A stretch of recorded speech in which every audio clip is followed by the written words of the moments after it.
Does my body belong to my husband or to me? If you don't know me, hi, I'm Angela, the Christian Sexpert. I talk all about sex and intimacy in Christian marriage.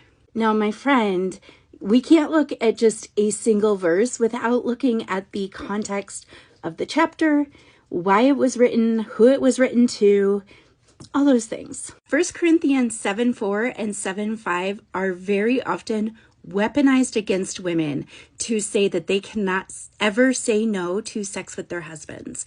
And so I recommend extreme caution when approaching these verses to ensure that you are not weaponizing them. The modern evangelical church has used these verses to enable bad behavior from bad men. This verse is not saying that a wife can never say no or a husband can never say no.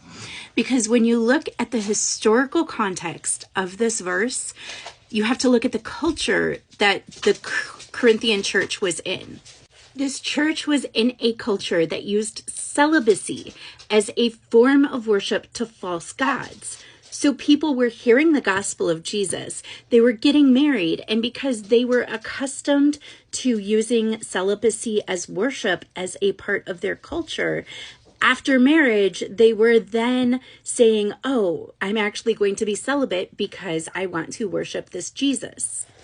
And so when Paul wrote the verse, this letter, he was saying, guys, that's not how this works. That's not how the Christian faith works. Jesus does not want your celibacy. Jesus created sex as a gift for your marriage.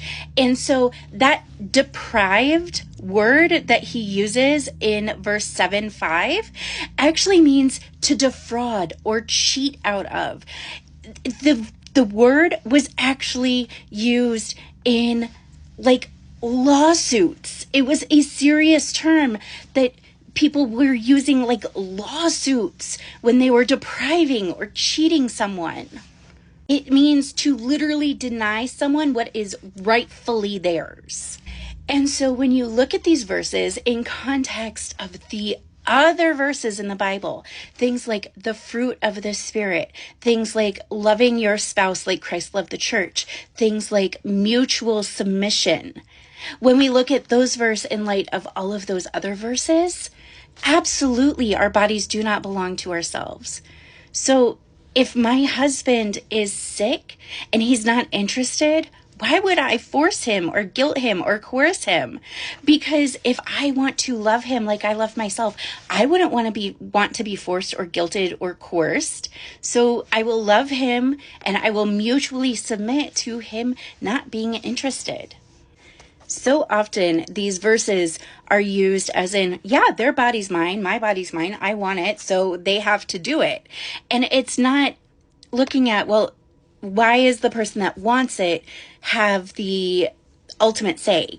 Why is it not, oh, okay, you don't want your body used for my sexual pleasure. What can we do that would be mutually pleasurable? Always look at context.